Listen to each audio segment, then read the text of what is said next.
ನಮಸ್ಕಾರ. 2019 ಮತ್ತು 20ನೇ ಸಾಲಿನ SLC ಪರೀಕ್ಷೆಗೆ ಸಂಬಂಧಪಟ್ಟಂತೆ ತೃತೀಯ ಭಾಷಾ ಹಿಂದಿ ವಿಷಯದ ಮಾತೃಭೂಮಿ ಮತ್ತು ಕಾಶ್ಮೀರಿ ಸೇಬ್ ಪಾಠದಿಂದ ಬರುವಂತಹ ಅತಿ ಸಂಭವನೀಯ ಅಥವಾ ಸಂಭವನೀಯ 2, 3 ಮತ್ತು 4 ಅಂಕದ ಪ್ರಶ್ನೆಗಳ ಬಗ್ಗೆ ಇವತ್ತಿನ ಈ ವಿಡಿಯೋದಲ್ಲಿ ನಾನು ಚರ್ಚಿಸುತ್ತೇನೆ. ಅದಕ್ಕಾಗಿ ಈ ಒಂದು ವಿಡಿಯೋವನ್ನು ಸಂಪೂರ್ಣವಾಗಿ ವೀಕ್ಷಿಸಿ.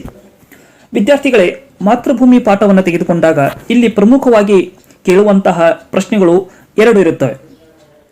ನಾವು ಹಳೆಯ ಒಂದು ಪ್ರಶ್ನೆ ಪತ್ರಿಕೆಗಳನ್ನು ನೋಡಿದಾಗ ನಮಗೆ ಈ 2 ಪ್ರಶ್ನೆಗಳು ಬಹಳಷ್ಟು ಸಾರಿ ರಿಪೀಟ್ ಆಗಿರೋದನ್ನು ನಾವು ನೋಡ್ತೀವಿ. ಸೊ ಆ ಮೊದಲನೇ ಪ್ರಶ್ನೆ ಈ ಒಂದು ಪಾಠದಿಂದ ಇರುತ್ತೆ, ಭಾರತ್ ಮಾಕೆ ಪ್ರಕೃತಿ ಸೌಂದರ್ಯ ಕಾ ವರ್ಣನ್ ಕೀಜಿಯೆ. ಇದೇ ಪ್ರಶ್ನೆಯನ್ನ ಮತ್ತೆ ಬೇರೆ ಬೇರೆ ರೀತಿಯಲ್ಲಿ ಕೂಡ ಕೇಳುತ್ತಾರೆ. ಉದಾಹರಣೆಗಾಗಿ ಮಾತೃಭೂಮಿ ಕವಿತಾ ಮೇ ಪ್ರಕೃತಿ ಸೌಂದರ್ಯ ಕೈಸೆ ವರ್ಣಿತ है. ಅದೇ ರೀತಿ ಮಾತೃಭೂಮಿ ಕವಿತಾ ಮೇ ಪ್ರಾಕೃತಿಕ ಸೌಂದರ್ಯ का वर्णन किस प्रकार किया गया है. ಸೊ ಇದಕ್ಕೆ ಉತ್ತರ ಈ ರೀತಿಯಾಗಿ ಇರಬೇಕು. मातृभूमि कविता में कवि भगवती चरण वर्मा जी भारत माँ की प्रकृति के सौंदर्य का वर्णन इस प्रकार करते हैं. भारत माँ की प्रकृति बहुत ही सुंदर और आकर्षणीय है. यहाँ के हरे भरे खेत सुंदर दिखाई देते हैं. वन उपवन फल फूलों से भरे रहते हैं. इस धरती के अंदर खनिजों की अपार संपत्ति है. ಈ ಒಂದು ಪ್ರಶ್ನೆ ಆದರೆ ನಂತರ ಮತ್ತೊಂದು ಪ್ರಶ್ನೆಯಲ್ಲಿ ಕೇಳಲಾಗುತ್ತೆ, ಮಾತೃಭೂಮಿ ಕಾ ಸ್ವರೂಪ್ ಕೈಸೆ ಸುಶೋಭಿತ है. ಸೊ ಇದೇ ಪ್ರಶ್ನೆಯನ್ನ ಮತ್ತೊಂದು ಬೇರೆ ಬೇರೆ ರೀತಿಯಲ್ಲಿ ಕೂಡ ಕೇಳಲಾಗುತ್ತದೆ. ಸೊ ಉದಾಹರಣೆಗಾಗಿ ಮಾತೃಭೂಮಿ ಕವಿತಾ में भारत माँ का स्वरूप कैसे सुशोभित है. भगवत शरण वर्मा जी ने मातृभूमि का स्वरूप किस तरह उभारा है. ಭಾರತ್ ಮಾತಾ ಕೆ ಸ್ವರೂಪ್ ಪರ್ ಪ್ರಕಾಶ್ ಡಾಲಿಯೆ. ಈ ರೀತಿಯಾಗಿ 4 ತರಹದ ಪ್ರಶ್ನೆಗಳು, ಈ 4 ತರಹದ ಪ್ರಶ್ನೆಗಳನ್ನು ಕೇಳಬಹುದು. ಸೊ ಅದಕ್ಕೆ ಉತ್ತರ ಈ ರೀತಿಯಾಗಿ ಇರಬೇಕು. मातृभूमि कविता में कवि भगवती चरण वर्मा जी भारत माँ के स्वरूप का वर्णन इस प्रकार करते हैं. भारत माँ के एक हाथ में न्याय पताका और दूसरे हाथ में ज्ञान दीप है.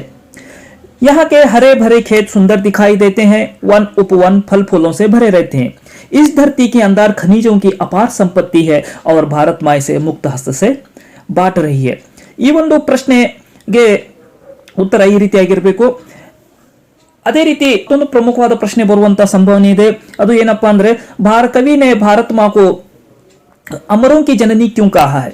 ಕವಿ ನೆ ಭಾರತ್ ಮಾ ಕೋ ಅಮರೋं की जननी क्यों कहा है. ಈ ಕೂಡ ನೀವು ಸ್ವಲ್ಪ ಗಮನವನ್ನ ಹರಿಸಬೇಕು.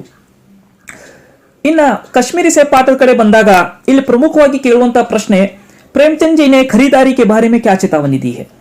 ಅಥವಾ ಮತ್ತೊಂದು ರೀತಿಯಲ್ಲಿ ಪ್ರಶ್ನೆಯನ್ನು ಕೇಳುತ್ತಾರೆ, ಕಾಶ್ಮೀರಿ ಸೇಬ್ ಪಾಠ में लेखक पाठकों को क्या चेतावनी देते हैं. ಅದೇ ರೀತಿ कश्मीरी सेब पाठ में लेखक पाठकों को किस विषय पर सचेत करते हैं. कश्मीरी सेब कहानी में किस विषय पर जोर दिया गया है. ಈ ರೀತಿಯಾದ ಪ್ರಶ್ನೆಗಳು ಕೂಡ ಬಂದಾಗ ನಮ್ಮ ಉತ್ತರ ಈ ರೀತಿಯಾಗಿರಬೇಕು. कश्मीरी सेब पाठ के लेखक प्रेमचंद जी इस कहानी द्वारा बाजार में लोगों के साथ होने वाली धोखेबाजी पर प्रकाश डालते हैं.